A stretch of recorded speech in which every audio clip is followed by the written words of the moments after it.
"You're just a flight attendant, get out of the way." The shout ripped through the passenger cabin as the Boeing 747 shook violently, the pilot collapsing in the cockpit. The older man pointed at the small woman, his voice dripping with contempt. But Clara Jameson didn't stop. She walked straight forward, sat down in the captain's chair, her thin hands trembling as they gripped the controls. "Are you trying to kill us all?" Someone laughed mockingly behind her. The plane steadied, regaining balance.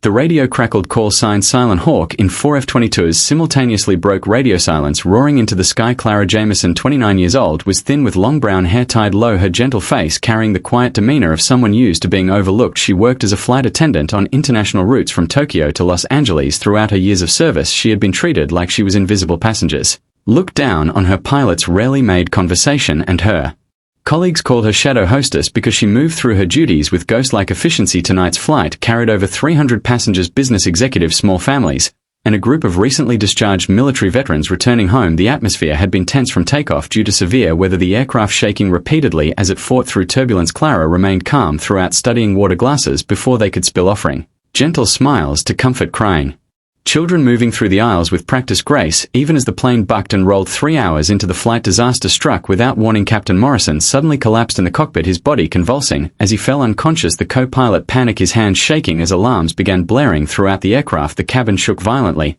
as the autopilot disengaged, sending the massive Boeing into an uncontrolled descent. Passengers screamed in terror, some crying, others praying, luggage tumbling from overhead compartments. Clara felt something deep inside her snap to attention, an instinct she had buried for years suddenly roaring to life. She ran toward the cockpit, pushing past terrified flight attendants, her body moving with purpose she hadn't felt in a decade. "What do you think you know about flying? Get away from there." Middle-aged businessman grabbed her arm, his voice filled with panic and condescension. Clara looked at him with eyes that suddenly seemed different, colder, more focused. Without a word, she pushed past him and stepped into the cockpit. The co-pilot was hyperventilating, completely overwhelmed by the emergency. Clara slid into the captain's seat, her hands instinctively finding the controls as if they had never left. The plane stopped its deadly descent, leveling out as her fingers worked the instruments with muscle memory that defied explanation. But the passengers behind her were still screaming, still demanding answers. "This is insane," the businessman shouted. "A flight attendant can't fly a plane." More voices joined in. "She's going to kill us all. Someone stop her." Clara's jaw tightened, but her hands remained steady on the controls. She had spent 10 years hiding from who she used to be, 10 years pretending to be just another service worker, 10 years running from memories that haunted her dreams. But now, with 300 lives depending on her, there was no more time for hiding. The co-pilot stared at her in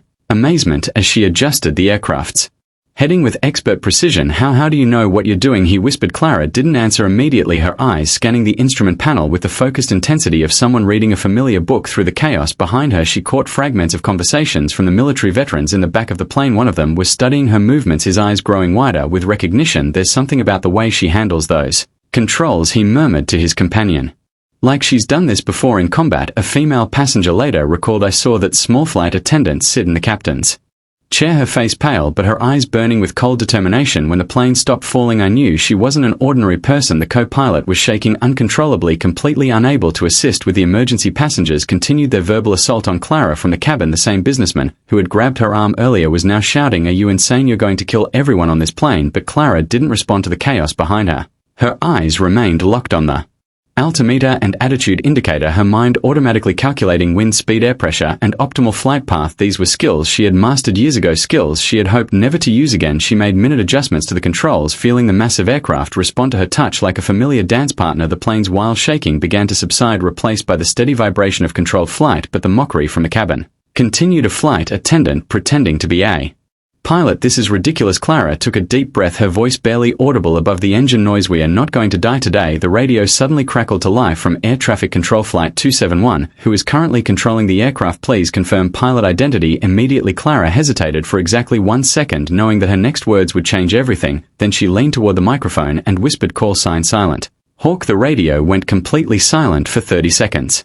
Nothing. Then emergency lights began flashing on the control tower's radar screens at Nellis Air Force Base, 200 miles away. Within minutes, 4 F-22 Raptor fighter jets were scrambling from the runway, their afterburners lighting up the Nevada desert night. For the first time in 10 years, military radio silence was broken by a voice filled with unmistakable respect. "Silent Hawk, this is Eagle Flight. We are moving to escort position." The co-pilot stared at Clara in complete shock, his mouth Hanging open behind them, the passenger cabin had fallen into stunned silence. The businessman who had been mocking her moments before was now speechless, his face drained of color, but in the back of the plane one of the military veterans stood up slowly, his eyes wide with recognition and disbelief. Sergeant Rodriguez had served 3 tours in Afghanistan, had seen combat in some of the most dangerous regions on Earth. He leaned toward his companion and whispered, "Silent Hawk, that call sign I know." That call sign? His friend looked confused. "What are you talking about?" Rodriguez's voice was barely audible. 10 years ago, Batu Hills operation, my entire squad was pinned down by enemy fire. We called for air support, and this Apache helicopter appeared out of nowhere. The pilot call sign Silent Hawk saved all our lives with the most precise combat flying I've ever witnessed. The other veteran's eyes widened. "You're saying that flight attendant was one of the most decorated combat pilots in the military?" Rodriguez finished, but she disappeared after that mission. Rumor was her entire unit was killed, and she couldn't handle being the only survivor. Meanwhile, in the cockpit, Clara was coordinating with the F-22 escort formation. Her voice had changed completely, no longer the soft-spoken flight attendant, but the calm, authoritative tone of a combat veteran. "Eagle flight requesting vector to nearest military airfield. We have medical emergency on board. Need immediate medical assistance upon landing. Copy. Silent Hawk vectoring you to Nellis Air Force Base. Medical teams are standing by. It's good to hear your voice again." Clara's hands tightened on the controls at those words. She had spent a decade trying to forget, trying to be invisible, trying to escape the memories of friends who had died while she lived, but now in flying this massive commercial aircraft with the same precision she had once used to save soldiers in combat zones, she felt something she hadn't experienced in years. Purpose. The F-22s took positions around the Boeing 747, their sleek forms visible through the cockpit windows. Passengers who had been demanding Clara's removal minutes earlier were now pressing their faces to the windows, watching in, or as military fighter jets provided escort for their civilian aircraft. One child pointed excitedly, "Mom, why are those fighter planes flying with us?" His mother, who had witnessed Clara's transformation from invisible flight attendant to commanding pilot, spoke softly, "Because sometimes the people we don't notice are the ones who save us." The radio crackled again. "Silent Hawk, all aircraft in the region have been cleared from your flight path. You have priority landing clearance at Nellis." Clara keyed the microphone. "Understood. Eagle flight beginning descent in 5 minutes. She turned to the co-pilot, who was still staring at her in amazement. "Can you handle the passenger announcement?" she asked quietly. "Tell them we are making an emergency landing at a military base, but everyone is safe." The co-pilot nodded mutely, still processing what he had witnessed. As he made the announcement, Clara focused on the approach to Nellis Air Force Base. She had landed at the same airfield dozens of times years ago, returning from missions that remain classified to this day. The irony wasn't lost on her that she was coming home to a place she had tried so hard to forget. Sergeant Rodriguez later said, "When I heard that call sign, I stood up immediately. Silent Hawk was the Apache pilot who saved my entire squad at Batu Hills. I never imagined she was the quiet flight attendant who had been serving us coffee." Just hours earlier, news of Silent Hawk's return spread through military communication networks like wildfire. Within an hour, commanders at bases across the country were pulling classified files, trying to piece together the legend of the pilot who had simply vanished. Clara had once been the most skilled Apache helicopter pilot in Kraken unit call sign Silent Hawk, famous for precision support missions that had saved hundreds of soldiers' lives. She had earned 3 distinguished flying crosses, 2 Bronze Stars, and the respect of every ground unit she had ever supported. But after the disaster at Batu Hills, when her entire squadron was killed in an ambush while she survived, Clara had requested immediate discharge from active duty. She had disappeared completely from military records, choosing anonymity over the medals and recognition that awaited her. Now forced to save 300 civilian lives, she had spoken her call sign